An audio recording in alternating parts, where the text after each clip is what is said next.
Go inside the Crimson Tide with your hosts Rodney Orr and Gary Harris, keeping you informed on everything Alabama. Tider Insider TV, brought to you by Visit Tuscaloosa.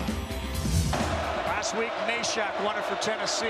Is someone doing it today? Here goes Sears! He just did it! Oh, are you serious? Mark Sears on the road with the winner for Alabama. Like a good steak, just let it marinate for a moment. Don't want to rush it.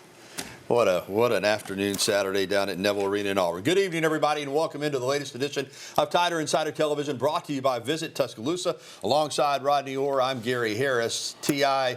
is ready to roll. We got a great show, but we're going to begin with what you just witnessed. Mark Sears' off-balance runner to beat the buzzer is one of just 3 shots that he made against Auburn. But he certainly made the last one count, giving Bama a 93-91 overtime win against the Tigers. It's head coach Nate Oats' 3rd win over the #1 team in the AP poll during his 6 seasons at Alabama. How cool is that? The game was a true back-and-forth battle. There were 8 lead changes, and the teams were tied on 6 different occasions in the second half. Listen, even if Auburn had won the game, I would have said this was an instant classic. It was that good, but obviously it's better since Alabama won. Janai Broome, the SEC Player of the Year, lived up to it. He had 34 points. He had a 3-pointer to tie the game at 91 with 15 seconds left in OT, but Sears had the answer. And Mark didn't have his best game. Denver Jones did a great job again defending him, but he made that last basket count. Grant Nelson, he looked like Grant Nelson of last year's NCAA tournament. 24 points and 8 rebounds. And what about Cliff Amore, man? If they can get this from him, 15 points, 8 rebounds, and 2 assists. And the freshman, Aiden Sherrill, in just 16 minutes, 8 rebounds, or 8 points, 7 rebounds, and assist. LeBaron Philon did great in the backcourt with 15 points, Rodney, but it was the front court. It was the big guys. Alabama got on the backboard. They got a lot of second-chance points. The front court won this game. I know Sears literally won it, but it was the front court play that was the difference. Yeah, you mentioned Grant Nelson, Gary, his effectiveness, and you wonder how much did Aiden Sherrill help Amari? You know, his presence there, you talk about on the boards, the production that he had, 8 points, and the minutes that he had. Again, it was, Sears didn't have his best game, as you mentioned. He only had 9 points, but you had guys picking up the slack. You sure That's did. the key. What a stretch that Alabama finished the season with. Their final 7 opponents were all ranked in the AP Top 25. The last 3 were ranked in the top 6, including number 5 Tennessee, number 6 Florida, and then number 1 Auburn. Those rankings have changed a little bit since the weekend, but phenomenal for Alabama to get through this. Now, Rodney, let's talk about what this means, because in the big picture, it doesn't really mean that much. Alabama was going to be a top 4 seed regardless. That does move them up to the number 3 seed, so they're not in Auburn's bracket. But they were going to have the double bye regardless. You're going to clear the slate after the SEC tournament and get ready for the NCAA tournament. So big picture, the same challenge lies ahead that would lie ahead if they lost. But in the immediacy of it in this state, to not get swept by your rival, to beat them on their home floor on their senior day when they're ranked number 1, I can't overstate how big this win is for Alabama just in terms of the state of Alabama and the rivalry. It is, and all of those things are true. But when you look at Alabama, Gary had lost 4 of their last 6. 2 in a row. Could have been 5 of last 7. To be able to go to Auburn and win that game, I think from a mindset standpoint, Alabama really needed that game. You know, it shows you a lot about the mental toughness. We talk about that all the time, about this team has overcome adversity, and we've seen them do it time and time again. We saw that stretch just a week ago. They lost to Tennessee. Very tough game. Then, obviously, they come back, and we talked last week about how that Florida game was going to be really crucial. They lose that game. But then they come back on Saturday, backs to the wall, really. And I say backs to the wall, I'm talking about just from a standpoint of you have an opportunity against your arch rival in the state to finish the season, the regular season, strong, and they performed. They showed a lot of mental toughness. Auburn hit some really clutch threes in that about midway point of that second half, Gary, but Alabama answered every single time. I agree. You get your heart ripped out at Tennessee. You come home against a really good Florida team. You don't have your best effort. And you go to Auburn, quite frankly, with most people, expecting you to lose the game. Definitely. And you come through. You know, I said this on my radio show, though, Rod. I think I said it with you on Monday. When you're a really good team, and Alabama is, and you're playing a lot of other really good teams and a lot of high-level games, you know what? You'd like to win them all. But the truth is, you're probably going to win some of them, and you're going to lose some of them. Even Auburn's found that out at the end of the year. And to not let that Tennessee, yeah, maybe it lingered a little bit against Florida, but to have your, you know, they should have won that game at Tennessee. And then to come back and kind of return the favor at Auburn, you know, it shows you that things do even out a little bit in these type of games. Like I said, you're not going to win them all. They do, and you know, again, I think a lot of fans look at it too, Gary, and we've talked about this many times. It's not football. It's basketball. Mm-hmm. You're going to have tough stretches over the long haul, especially in a conference like the SEC in basketball. You're not going to win them all, as you mentioned. You're going to have bad streaks. It's how do you rebound? How do you overcome the adversity? And I think they managed it extremely well there against Auburn. All right, more on the SEC tournament that's next ahead for the Tide coming up. But right now it's time for Coach Talk. Alabama didn't just score momentum points ahead of the postseason. It scored 52 points in the paint, as we alluded to. That's really what beat Auburn. When star guard Mark Sears didn't have his usual scoring touch, he was about 10 points under his average. Crimson Tide head coach Nate Oats says this team, quote, likes to play together, and that can be a big factor in the postseason that lies ahead. Last year we didn't finish the regular season or even the SEC tournament well, but we got them together and make a Final Four run. So I think this group's better overall. Hopefully we got some confidence going to the SEC tournament and play better there in Nashville than that last groups did. But we found a way to still get it together and make a run. Hopefully we can get this group together a week earlier than last year. We already look like we got a pretty good win here to close the regular season, so I think they're headed the right direction. All right, with that win and Tennessee's loss at Ole Miss, Alabama gets the 3 seed instead of the 4 seed, which means they're in the bracket. Florida, I don't know if that's good or bad, but Alabama and Auburn could only meet if they both make it to the championship game on Sunday. All 4 of those teams, Auburn, Florida, Alabama, and Tennessee, have double byes. More than likely on Friday in the quarterfinals, you expect the Tide to beat Kentucky, although it's not a given. I'll tell you this, Oklahoma and Georgia, the winner of that game gets Kentucky. They're capable of knocking off the Wildcats, so you don't know for sure. But I will tell you this, Rod, if Alabama does face Kentucky, it'd be a rare opportunity to beat the Cats 3 times. Now, I know they beat them twice in the regular season, and Kentucky is, you know, a good team, a really good team, but they've had some injuries. But you can bet that Nashville, I wanted to say Catlanta from the days in Atlanta, but it's Nashville now, but that place will be painted blue. Now, they're going to have, if they win that game to get into the quarterfinals against Alabama, they're going to have a ton of fans there. It's going to be like, that's right, they're still Kentucky. You have to respect that. Just like Alabama's Alabama, you know, when you talk about football. I mean, it's the same thing, I think. You know, I don't think Alabama's ever beat them 3 times in one season. I don't think they have either. Has anybody? I remember the year Kentucky beat Alabama 4 times in 1986. Twice in the regular season, SEC tournament, NCAA tournament. All right, let's get to the Alabama women, because it did not go nearly as well to close it out for Alabama. In the SEC tournament last Thursday, the Crimson Tide, I mean, I hate to even say this, one and done. It wasn't Sarah Ashley Barker's fault. She had 24 points. But Alabama lost to a Florida team 63-61 that they had beaten twice in the regular season. And they're a better team than Florida. Alabama's not had a good track record in the SEC tournament. Rodney, that continued. Now, the reason this is so costly, Alabama wins that game, there's no doubt they're a top 4 seed, which means you would host your first 2 NCAA tournament games. You'd be a regional, a first round and second round regional host. Now, the projection has Alabama as a 5 seed, which means they will not host and they'll be on the road. I don't know if that's a projection, but Rodney, this is a game that they're better than Florida. Yeah. And to lose, it hurts. It's disappointing. Yeah, it is. You hate to say they deserve better because, I mean, really, that's not the way to phrase it. But at the same time, you look at the way Alabama, the regular season, and to lose this game first round to a team, like you said, they beat twice. I mean, it is disappointing to an extent. But now you have to put that behind you. There's nothing you can do about it now. Selection show, Sunday night, and Alabama will find out, Rodney, if they're a top 4 seed or not. I'm still crossing my fingers that they will be, but I don't have a good feeling.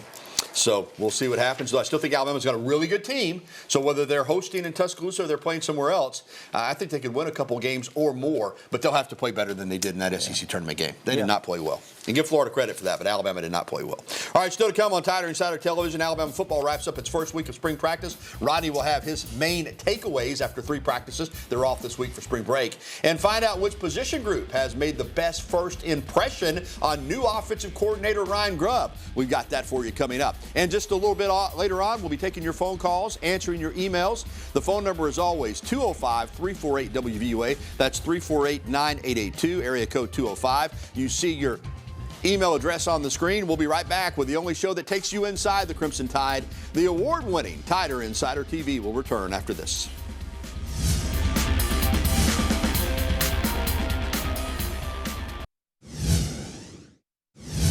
And welcome back to TITV, presented by Visit Tuscaloosa. Go to visittuscaloosa.com. Alongside Rodney Orr, I'm Gary Harris. Alabama football 1 week into spring practice. The team is off this week for spring break, but there's plenty to break down from week 1. They had 3 practices last week, and Rodney's on top of it. We were at practice last Wednesday for a media viewing period. Our Stu McCann out there got some great video of practice. We're going to look at some of that now. Rod, you also had an incredible week 1 spring practice recap. Now, a lot of places people are saying, really? You're going to get this worked up over spring practice? This is Alabama football, folks. And then our TITV nation demands it. And you had a great spring football recap from week 1. So much information. I don't really want to try to talk about it. I want you just to talk about your observations, what you saw in that first week. Yeah, well, you saw number 11 there, Rico Scott. That's Cole Adams there, number 7. The wide receivers, I think that's a group that really, keep an eye on them. Jeremy Bernard, Ryan Williams, Isaiah Horton, the Miami transfer, Cole Adams, who's back from injury. Jalen Hale's back from injury. He's a guy that's a redshirt sophomore. He's got a lot of talent. Latsier Brooks is a true freshman, turning a lot of heads. Derek Meadows is another one. Gary, this wide receiver room, it's loaded. Mm-hmm. I mean, when Ryan Grubb was asked about them last Wednesday, he just said, man, they're talented and we're excited. So tells you a lot. There you see the linebackers there before just a second ago, Gary. That is a position, that inside linebacker spot with Deontay Lawson, Justin Jefferson out. A lot of guys getting opportunities. Nakai Hill-Green, the transfer from Colorado, the 3 true freshmen that we've talked about, Luke Metz, Duke Johnson, Abdul Sanders, Caden Jones, the sophomore. All those guys really talented, getting a lot of reps. There you see secondary work. That's Cam Calhoun right there, number 9, transfer from Utah. Had a really good first week, people we talked to. And Dejon Lee, Gary, he's a guy that's a true freshman at corner, 6'4", 200 pounds.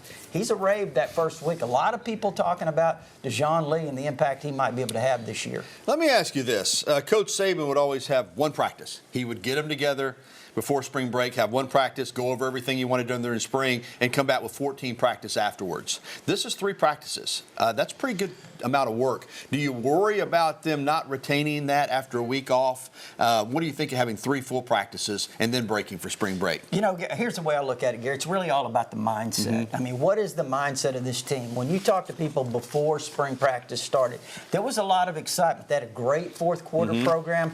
There was the attitudes were good, the intensity, the focus. I know that people we've talked to said the coaching staff was really excited about the production they got in the offseason. They came in with the right mental attitude. They had a great first week. I'd be really surprised if this team, the players don't come back ready on March 18th to kind of resume what they've already started. Yeah, Alabama goes back to work on Monday. They have their first scrimmage a week from this Saturday, so that's something to look forward to. Of course, the 8A game, and Alabama is still doing an 8A game. It's going to be a little bit different, but they'll still do that, of course, on April the 12th. All right, let's talk about the quarterbacks, because this is the most focused position from a fan standpoint every year, but particularly this year because Jalen Milroe, the starter, is moving on to the NFL. So you've got Ty Simpson, you've got Austin Mack, and you've got Keelan Green. You've got a 4th-year junior, a 2nd-year player at Alabama in Mack, who was a year at Washington, and a true freshman in Russell.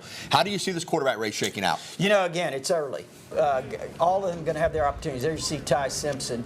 I really like Ty's skills. Gary, someone made a comparison on the radio a couple days ago. I was listening to it and said Ty's skills kind of resemble Bo Nix. Yeah, with I like his athleticism, his improvisational skills. I just think Ty needs to get comfortable, get confident, and I think he's got all the tools. tackles. There's Keelan Russell, the true freshman. Austin Mack, a lot of people don't talk about Austin Mack.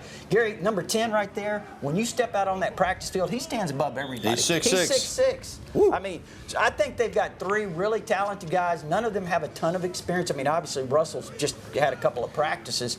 But Ty Simpson right now, I like where he stands, but again, it's still a long way to go. I like that comparison to Bo Nix. Yeah, I do and too. listen, Yeah. Bo Nix flashed at Auburn, but he really didn't break out until he got to Oregon. Yeah. So it was later in his career. Sure. And that's what Simpson wants to do this year. And he's a guy that whoever wins this competition is going to have earned it, but I do like Ty Simpson from just the experience standpoint. All right, let's talk about Grubb. And again, we've done this every week since he took the job for the second time. You remember last year he was here a couple of weeks before going to the Seahawks. But I really love the fact that, you know what, things happen in their own time. You know, he got a year of NFL experience, you know. That's the highest level of football that there is. We know he can coach in college football. He doesn't have to coach a position group. He's focused on this offense being better. You retain Nick Sheridan. I'll ask you again, I asked you last week, the Grubb impact. What do you think it will mean for Alabama's offense in this year number 1? You know, I really liked what I heard from him, Gary, on Wednesday. He doesn't mince words. He was asked about his play calling. What's his play calling style? He said aggressive. That's what he said, aggressive. I mean, he was asked about the wide receivers, and we told you what he said there, how talented they are. They're very excited. A lot of Alabama fans worried about the run game. And he said, look, we understand the importance of the run game. We're making a commitment to the run game. We know that late in games you have to be able to run the ball to salt those games away. We know in the playoffs you got to be able to be physical and run the football. So they're not going to disband the run game like some people think. And, I was really impressed overall with how he handled the press conference. Yeah, I like to say in football you got to bring some to get some. And Ryan Grubb plans on bringing it on the offensive side. All right, coming up, Alabama baseball suffers its first setback of the season, but find out why the Tide is still flying high heading into this weekend's SEC opening series in College Station. And up next, and I know again it's spring break and Alabama baseball is already playing, Alabama softball is already playing as we speak, but still we want to hear from Tider Insider Nation. 205-348-9882. Give us a call, TITV Nation. We want to hear from you. We'll be right back with the show that takes you inside the Crimson Tide, Tider Insider TV.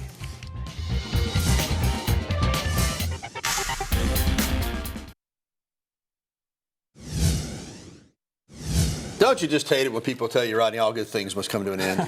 But that's usually right. Yeah. And in Alabama's case, it came to an end at 16 straight wins. What a way to start the season. A program record 16-game winning streak to start the season was snapped on Sunday by Presbyterian, 11-8 at the Joe. They had run-ruled this team the first 2 games. The Blue Hose, as they're known, give them credit. They fell down in this one, but they fought back to win. The good thing is Justin LeBron stayed red hot. He's got 11 home runs in 17 games. Are you kidding me?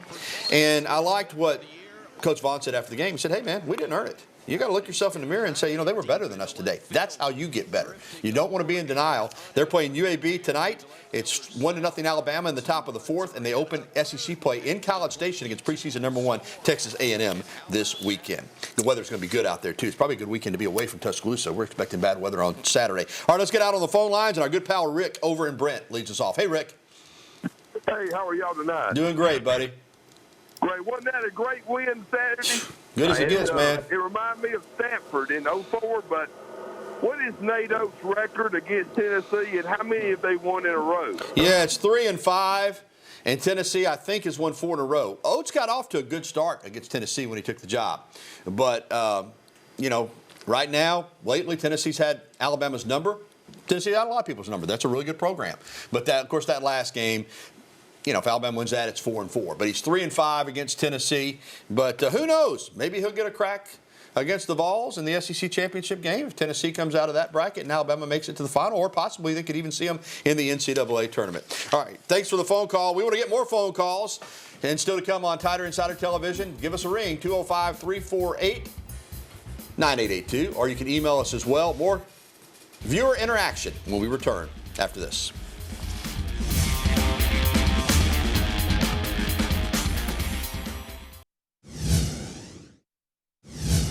Crimson Tide softball won 3 of 4 in its spring break showdown, swept Iowa, split with Louisiana. Of course, Louisiana coached by Allison Habit, so you know that was a sweet win for her on Saturday. Still, though, Alabama's playing really well. They lead South Alabama down in Mobile 11-2 in the fourth. We'll have highlights on the news at 10, and they open SEC play this weekend at home against Mississippi State Friday, Saturday, Sunday, although the weather may force some changes there to the schedule. All right, it is time now for our email question of the day, and our email question of the day is brought to you by KDM Service Corporation. When it comes to heating and air conditioning, we serve your family like our family. All right, let's get to the question. It is, should the rest of the SEC and NCAA teams be scared that the Auburn game has awakened this Alabama team? That's from Torrey in Tuscaloosa. I'll say this. I think Alabama's one of the best teams in the country. So, yeah, I think every team that plays Alabama in the NCAA tournament better be ready.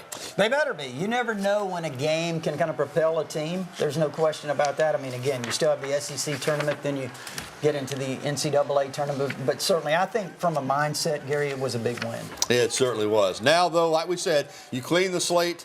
Real quick thought, Rodney, 30 seconds. You go to win. Okay, I play. Nobody's going up there trying to lose. But in some ways, is it better to get knocked out of this tournament early? You know, a lot of people have been bringing that up. You know, I even had an Alabama fan tell me earlier this week, I hope we lose this first game. Okay. You know, yeah. So we're rested as we go. That's what happened last year. You know, but again, I think it's always good to win. You play to win the game. Hey, we're going to get one more email in real quick, Rodney, before we have to hit the breaks. Stu tells me we can squeeze one more in. So, who is Alabama's best running back? Marlon in Tuscaloosa? It's a great question. I mean, Jam Miller's I'm going to go with because he's the returning starter, but he's going to face some competition. You know, Jam Miller, obviously Richard Young has a lot of talent. You've got to transfer in from University of Louisiana, Dre Washington. You've got some other guys, Daniel Hill, Kevin Riley, the local product, A.K. Deere, a highly recruited freshman. They certainly have a room to work with. Indeed, they do. All right, we are going to take our final break here on TITV. Thanks for the phone calls and emails. It's a beautiful night in T-Town, even though the students are gone. We'll be back to wrap up the program after this.